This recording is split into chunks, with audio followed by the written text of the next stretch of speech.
Donc là, vous avez produit des échantillons de matière, pas avec la peinture. Donc qu'est-ce que vous avez fait avec la peinture pour pouvoir produire un effet de matière? Qu'est-ce qu'on fait avec la peinture? Déjà, on l'étale. D'accord, il faut l'étaler. Après, quels autres... On la mélange. Vous la mélangez, mais alors tu peux préciser? Avec d'autres matières. Par exemple avec du sable. Avec du sable. Et qu'est-ce que ça fait si on mélange la peinture avec du sable? Ça lui donne du relief. Ça lui donne du relief, de l'épaisseur. Et on peut obtenir aussi un aspect, une texture différente, granuleuse ici. Et par exemple, qu'est-ce que vous avez fait d'autre dans la peinture pour obtenir un effet de matière? Mettre beaucoup de quantité de peinture. Oui, ici. Alors là, il y a des effets de matière qui sont... Comment on va appeler cette façon d'appliquer avec le pinceau sur le papier de la peinture? La trace, on va l'appeler comment? Une touche. Une touche de peinture. Les touches de peinture ici sont en pâte. On va parler de peinture en pâte. Le travail de la pâte de la peinture donne du relief à la peinture avec la touche.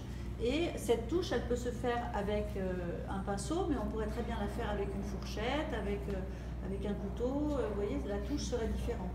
Une brosse à dents, en appliquant la brosse à dents sur le papier, on obtiendrait des touches différentes. Bien, donc c'est déjà pas mal.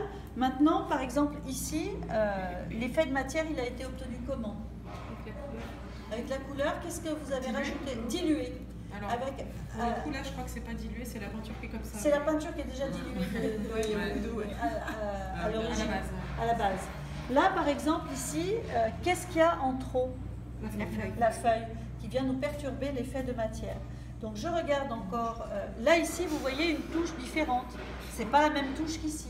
Là, la touche, elle imprime un mouvement dans la peinture, du pinceau qui glisse, alors qu'ici, le pinceau vient pointer uniquement le papier, la touche est différente.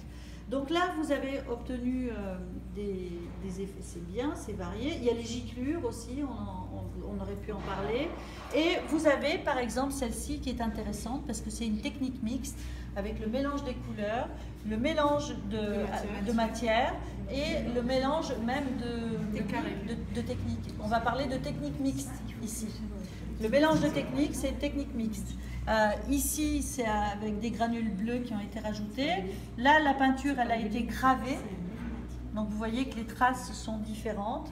Donc, on a obtenu, là, par exemple, ici, on a un effet de matière qui a une texture bien particulière avec le textile. Bien. Donc, maintenant, on va passer à une troisième consigne. Vous allez quitter les techniques traditionnelles. On va entrer dans le numérique. Je vais vous donner une tablette numérique et vous allez prélever à l'extérieur, vous allez partir en groupe avec la tablette, vous allez prélever à l'extérieur une dizaine d'échantillons de matières différentes. D'accord? Et après, on va faire un travail à partir de ça.